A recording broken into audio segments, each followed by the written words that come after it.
Arlojimu menunjukkan pukul 6:30 malam dan sudah waktunya pulang kantor. Tapi, masih ada 3 laporan yang belum kamu selesaikan dan 1 penelitian yang harus dibereskan. Kamu memutuskan melakukannya besok. Jadi, kamu berkendara pulang dan tidak memutar ke gym seperti rencanamu pagi tadi. Kamu memutuskan melakukannya besok. Kamu tiba di rumah, mengambil bayam dari kulkas dan menaruhnya lagi di rak atas. Burger beku menjadi menu pilihanmu dan masuklah dia ke microwave. Nyam. Yap, mulai makan sehat diundur saja ke hari Senin. Lalu kamu ingat, kamu ingin ikut kelas melukis online malam ini. Tapi artinya, kamu harus menyiapkan kuas, cat air, dan memasang kanvas. Kapan-kapan aja lah. Lalu kamu mengambil remote TV yang duduk manis di sampingmu dan memilih-milih saluran. Acara aneh apa nih? Pembawa acaranya bilang hidupmu akan segera berubah untuk selamanya. Kamu bisa menjadi orang paling produktif di dunia hanya dengan sekali klik. Kamu agak sinis tentang acara motivasi seperti ini. Kamu bahkan merasa robot vakum tidak ada gunanya. Jadi, kamu memutuskan untuk tidur, saatnya mematikan TV-mu. Ups, jarimu terpleset dan malah menekan tombol ubah hidupmu selamanya.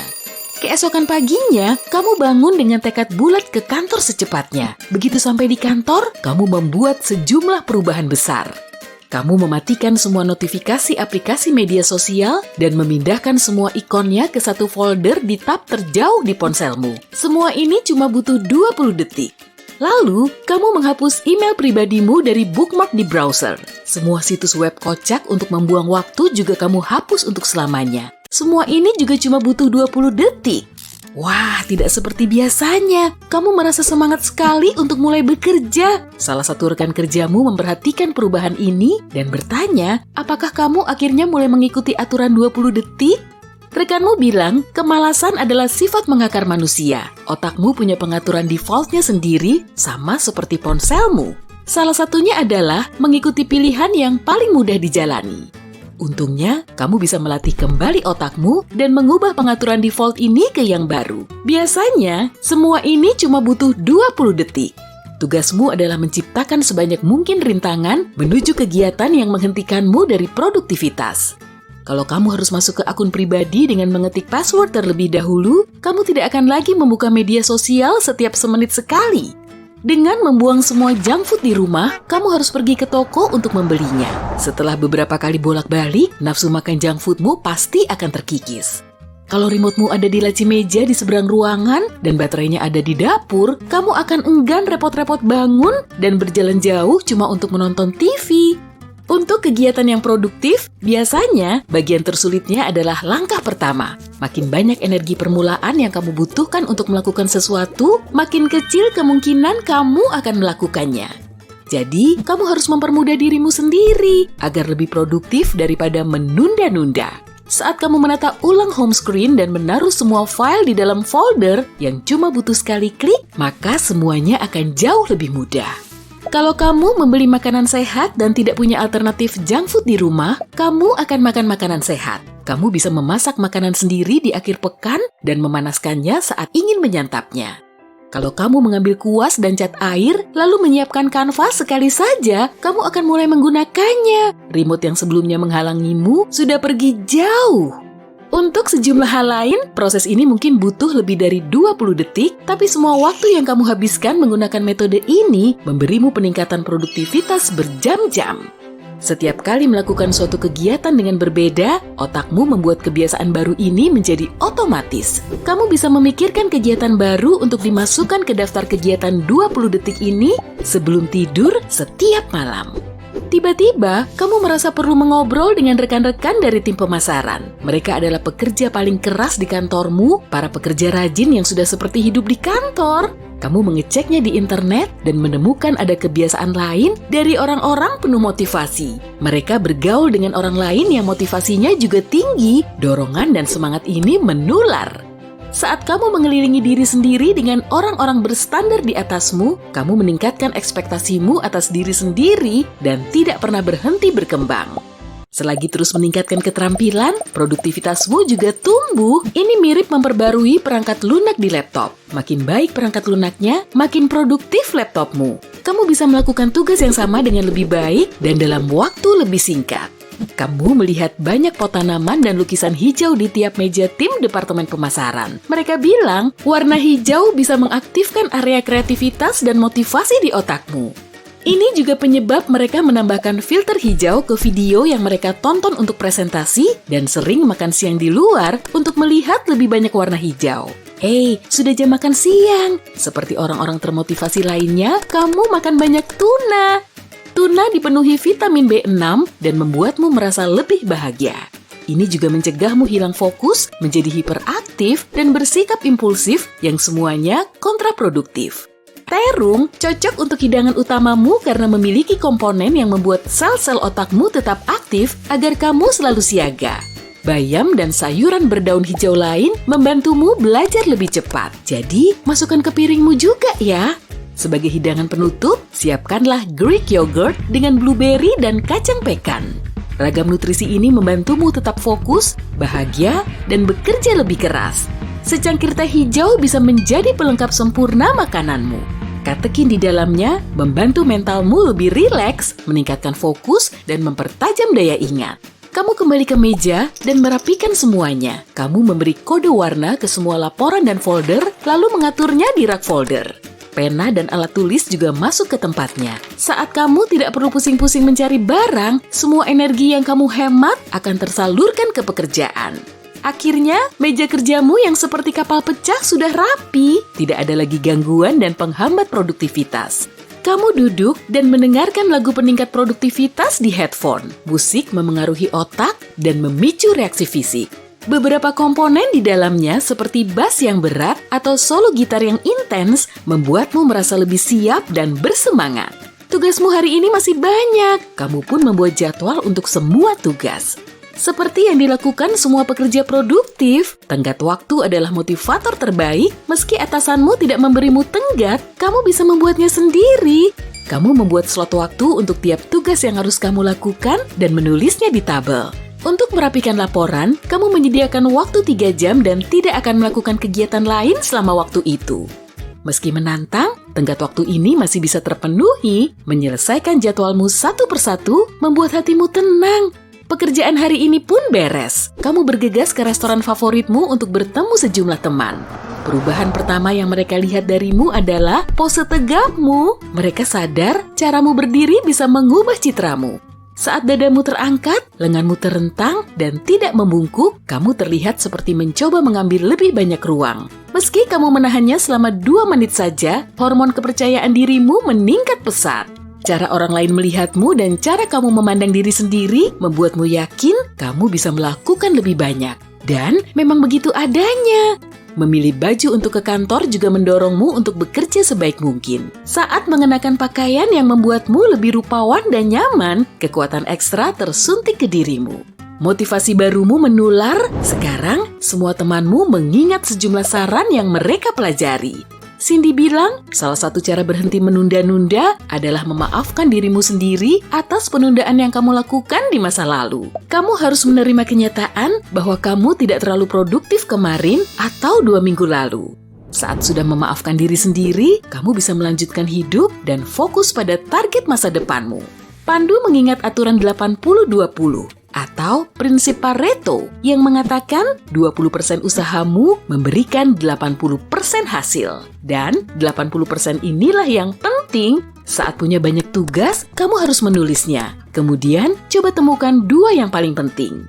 Meski lebih rumit dan menyita waktu dibanding yang lain, kamu harus mulai dengan 2 tugas ini. Meski tidak menyelesaikan 8 tugas lainnya hari ini, tugas yang terpenting sudah beres dan nilainya akan menutupi 80% yang belum terselesaikan. Cara ini akan membantumu belajar, memprioritaskan berbagai tugas dan menjadi lebih produktif. Nah, kamu pulang dan membuang semua junk food dari dapur, menyembunyikan remote TV, dan mengeluarkan kuas serta cat airmu. Kamu akhirnya mulai melukis dan merasa seperti orang paling bahagia di dunia. Kamu kesal dan capek karena selalu lupa tanggal ulang tahun temanmu dan butuh waktu berjam-jam buat menghafal 2 kalimat untuk presentasi. Kalau begitu, persiapkan dirimu karena kita bakal minta saran dari Elon Musk tentang cara meningkatkan daya ingat. Apa? Kamu nggak punya nomor telepon Elon? Tenang, udah aku urus kok.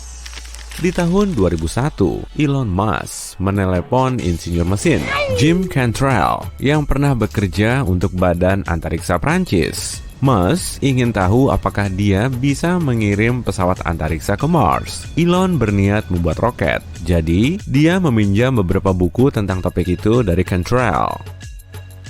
Dalam waktu singkat, Elon sudah siap mengembalikan buku-buku itu dan membahas roket, fisika, dan astrodinamika dengan ilmuwan itu. Cantrell pun terkejut. Ingin mulai menjadi ilmuwan roket juga? Kalau begitu, dengar baik-baik ya. Seperti yang bisa kita simpulkan dari wawancaranya, Elon Musk punya 2 aturan belajar dasar. Pertama, kamu harus mastiin kamu lagi membangun pohon pengetahuanmu sendiri. Kalau ingin melampaui batas belajarmu, mulailah dari batang dan cabang besar, baru kemudian ke daun. Kamu mungkin bertanya-tanya, apaan sih maksudnya? Nah, misalnya kamu lagi belajar bahasa baru. Alih-alih mengingat kata-kata satu persatu, kamu harus mulai dengan sejumlah aturan umum.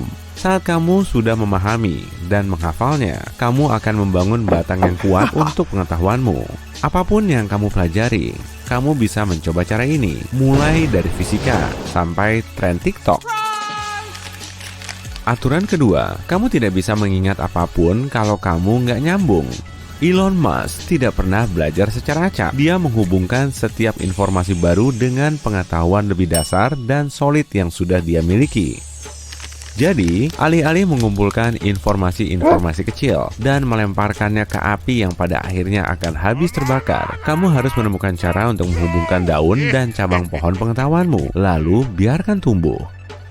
Untuk membantu pohonmu tumbuh, kamu harus dikelilingi oleh orang-orang terbaik di bidangnya. Kalau kamu nggak bisa ngundang orang-orang terpintar di dunia untuk bakar sate di rumahmu, ya setidaknya buat mereka hadir di dalam hidupmu secara virtual.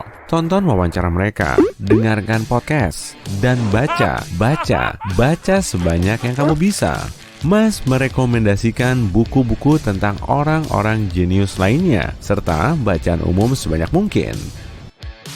Saat berumur 9 tahun, dia mengabdikan diri untuk membaca ensiklopedia lengkap Britannica, lalu beralih ke buku-buku fiksi ilmiah selama sekitar 10 jam setiap hari. Kalau kamu kurang suka membaca, apa kamu mau tahu cara lain untuk memompa kekuatan otakmu? 99% populasi dunia punya tangan dominan. Nah, yang mana tangan dominanmu? Iya, yang biasa kamu pakai untuk menulis, membuat makanan, melukis, dan lain-lain. Cobalah sesekali untuk beralih ke tangan satunya untuk memperkuat koneksi saraf di otakmu. Itu akan mempertajam pikiran dan ingatanmu. Gunakan tangan non-dominanmu saat menyikat gigi, bersih-bersih, atau mencuci piring. Ini mungkin tampak sulit saat pertama kali melakukannya, tapi itu akan memberi otakmu stimulasi yang sempurna dengan menyesuaikan diri. Teruslah berlatih seperti ini secara teratur, dan jangan lakukan ini saat menyetir mobil ya. Zumba, salsa, tarian jazz, hip-hop, menarilah sesering mungkin. Mendaftarlah di kelas dansa atau tonton video daring yang ada gerakan dansanya yang menurutmu terlihat keren saat orang lain melakukannya. Saat belajar gerakan tarian baru, kamu meningkatkan keterampilan menghafal dan kecepatan berpikirmu. Coba gunakan semua inderamu dalam kehidupan sehari-hari. Kunjungi pasar tradisional, bepergian, berkebun, membuat kue kering, membuat catatan di rapat, atau mencoba restoran baru. Apapun yang kamu lakukan, fokuslah pada sentuhan, pengecapan, penciuman, pendengaran, dan penglihatan pada saat bersamaan. Makin banyak indera yang kamu gunakan, bahkan untuk sesuatu yang kamu lakukan setiap hari, makin banyak pula kekuatan otak yang terlibat dalam menjaga memori itu. Bumbui kehidupan sehari-harimu, ambil rute baru ke tempat kerja, taruh kalendermu di sisi lain meja, atau coba jenis kopi baru. Perhatikan detail yang biasanya kamu abaikan. Apa kamu tahu ada berapa piring yang kamu punya di rak dapurmu sekarang? Hitunglah, atau hitung jumlah tangga yang kamu naiki atau turuni setiap hari. Selain itu, cobalah mandi dengan mata tertutup. Melakukan sesuatu menggunakan indera peraba akan memberi sinyal ke otakmu tentang hal itu dan memberikannya latihan yang baik. Masih butuh saran lain? Pada 2013, psikolog dari Universitas Negeri Montclair melakukan suatu eksperimen. Mereka menyimpulkan bahwa mengepalkan tangan kanan selama 90 detik membantu pembentukan memori. Kalau kamu melakukan hal yang sama dengan tangan kirimu, ini bisa meningkatkan daya ingatmu. Mereka meminta 50 orang dewasa untuk mengingat daftar panjang kata-kata. Percaya nggak percaya, mereka yang mengepalkan tangan bisa mengingat lebih banyak kata. Para peneliti meyakini bahwa mengepalkan tangan memicu area otak tertentu yang bertanggung jawab memproses memori. Apa kamu ingat nama cewek yang dikenalin temanmu di pesta ulang tahunnya bulan lalu? Atau montir baik yang pernah memperbaiki mobilmu? Kamu mungkin ingat wajah mereka, tapi tidak dengan namanya, karena nama tidak terlalu menggambarkan seseorang. Kalau kamu ingin lebih melatih otakmu untuk mengingat data-data penting, sebutkanlah dengan lantang. Ulangi semua hal yang baru saja kamu pikirkan, baca, atau dengar dengan keras. Itu akan memperkuat ingatanmu. Bacalah dengan keras. Baca kembali dengan periode waktu yang lebih lama, sekali setiap beberapa jam, setiap hari. Begitulah caranya menguasai data dan keterampilan yang rumit. Buat istana memorimu sendiri. Kembalikan memorabilia yang ada. Ini adalah salah satu teknik memori yang ampuh juga. Pilih tempat yang sangat kamu kenal, kampung halaman, sekolah, atau mungkin lemarimu. Pastikan kamu memilih sesuatu yang besar dan punya banyak detail. Misalnya, rumahmu. Sekarang, pikirkan rute yang melewati tempat itu. Kamu masuk lewat pintu depan. Apa yang kamu lihat selanjutnya? Dapurmu? Oke. Sekarang pilih tempat di mana kamu ingin menyimpan informasi yang ingin kamu ingat. Setiap tempat harus unik. Bisa berupa ruangan terpisah atau objek berbeda di ruangan itu. Sekarang, ambil selembar kertas dan gambar istanamu dengan setiap detailnya.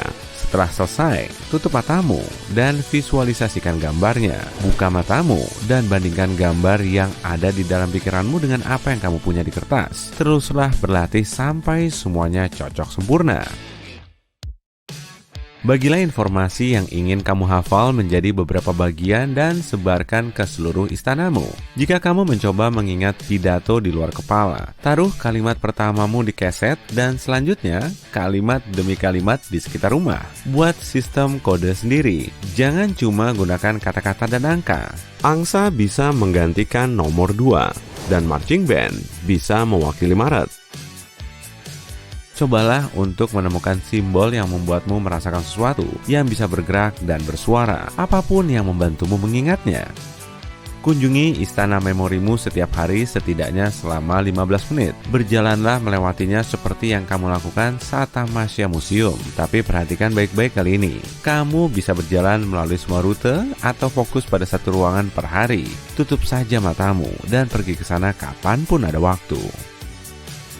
Kamu bisa menggunakan istana yang sama berulang kali. Isi ulang tempat yang kamu pilih dengan informasi baru dan mulailah tur yang baru. Nggak cuma satu, kamu bisa menggunakan lebih dari satu istana sekaligus. Jangan gunakan GPS, kecuali saat menyetir lewat kota yang belum kamu kenal di malam hari tentunya, melainkan sesekali. Sebuah penelitian tahun 2013 menemukan bahwa selalu mengandalkan teknologi untuk memandumu menyebabkan bagian otak yang disebut hipokampus menyusut. Bagian ini bertanggung jawab atas memori spasial dan memindahkan data dari penyimpanan jangka pendek ke jangka panjang. Jadi, cobalah mencari cara untuk mencapai suatu tempat sendiri jika memungkinkan, atau setidaknya berangkat ke sana menggunakan GPS dan pulang dengan mengandalkan memori. Gunakan sumpit. Penelitian menunjukkan bahwa sumpit membantu menumbuhkan ekstensi baru sel saraf yang memungkinkan komunikasi antar sel otak. Jika kamu bukan tipe orang yang suka menggunakan sumpit, cobalah merajut, memutar pensil di antara jari, atau aktivitas jari lainnya. Semuanya punya efek yang sama pada sel-sel otakmu. Hal pertama yang bisa menunjukkan kepribadian seseorang adalah cara jalan mereka. Orang yang berjalan cepat dan menegakkan kepala dengan percaya diri adalah orang yang fokus dan hebat dalam mengatasi masalah. Kalau mereka berjalan dengan mendongakkan wajah dan membusungkan dada, maka mereka supel. Orang seperti ini suka menghabiskan waktu dengan orang lain dan suka dipuji. Mereka juga mudah bosan dan suka tantangan. Jika seseorang berjalan dengan kecepatan sedang dan terlihat santai, ya mereka santai. Mereka tenang dan cenderung lebih fokus pada orang lain daripada diri sendiri. Mereka juga mudah terpengaruh. Orang yang berjalan dengan kecepatan sedang tapi percaya diri berarti sangat kooperatif dan merupakan pendengar yang baik. Mereka loyal dan agak bergantung pada orang lain, sementara orang yang berjalan lambat dan menunduk kemungkinan introvert dan pemalu. Kalau menyilangkan lengan, orang itu mungkin rapuh dan suka sendirian. Jadi, ini triknya. Kalau kamu mau kelihatan pede saat berjalan, terutama kalau di rapat bisnis penting, selalu perhatikan bahasa tubuhmu. Agar kamu ingat untuk memastikan itu, kamu bisa menggunakan teknik pintu. Gunakan sesuatu, misalnya pintu sebagai ancang-ancang. Setiap melewati pintu, ingatkan dirimu untuk memeriksa bahasa tubuhmu. Perhatikan apakah kamu berjalan lurus, apakah kepalamu tegak, dan detail kecil lainnya. Lakukan setiap kali kamu melewati pintu. Nantinya, pintu itu akan menjadi pemicu alami untukmu, dan kamu akan secara otomatis memperbaiki postur tubuh setiap kali berjalan melewatinya.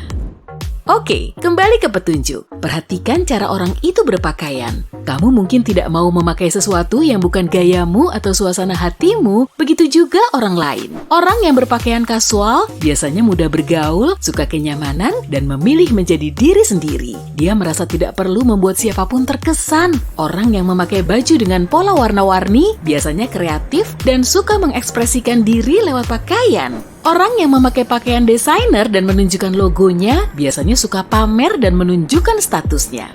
Orang yang memakai pakaian kerja adalah penggila kerja yang kebanyakan menilai diri lewat pekerjaan dan pencapaiannya di tempat kerja. Orang yang punya gaya resmi dan memakai baju formal biasanya elegan dan tegas. Mereka yang memakai baju olahraga biasanya percaya diri, dan orang yang memakai baju netral biasanya tertutup, tak suka menarik perhatian, dan lebih suka tidak terekspos.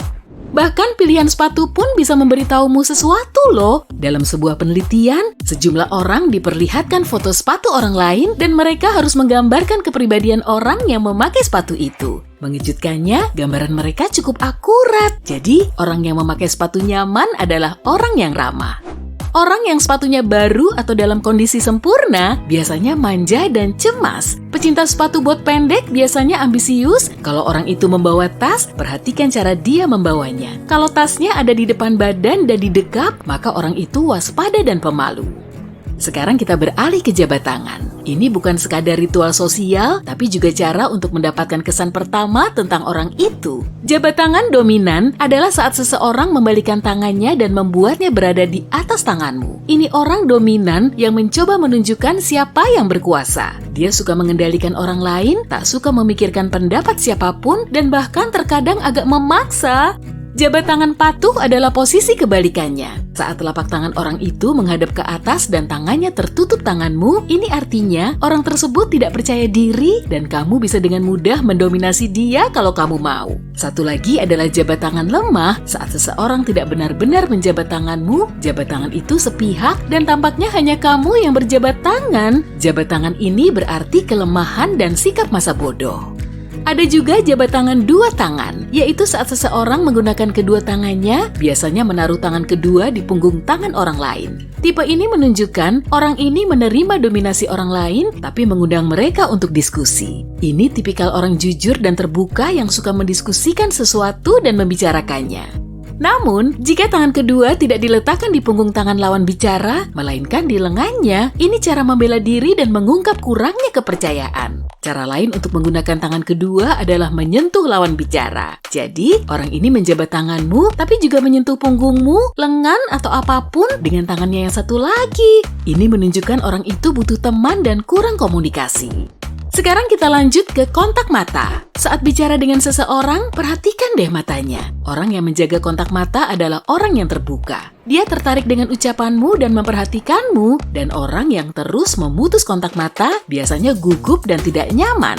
Atau mungkin dia malu aja. Orang pemalu tidak bisa menjaga kontak mata lama karena dia merasa diserang. Kalau orang itu sering berkedip, artinya dia tertekan, dan kalau matanya menyipit, dia mencurigaimu dan tak begitu mempercayaimu.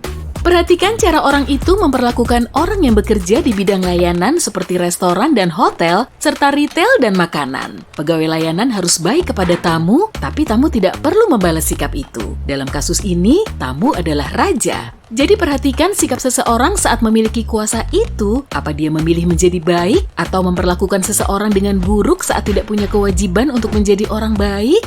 Kuasa mengungkap kepribadian seseorang yang sesungguhnya. Kalau seseorang baik ke kamu tapi kasar ke pramusaji di restoran, dia tidak bisa dipercaya. Secara keseluruhan, kesopanan orang itu juga menjadi indikator yang baik untuk identitasnya. Ya, kalau seseorang tahu dan menggunakan kata seperti tolong dan terima kasih, maka dia pasti orang baik yang perhatian dan berempati serta menghormati orang lain. Dan jika dia kasar kepada orang lain, terutama kepada orang yang status sosialnya lebih rendah, mungkin dia punya privilege atau ya kasar aja.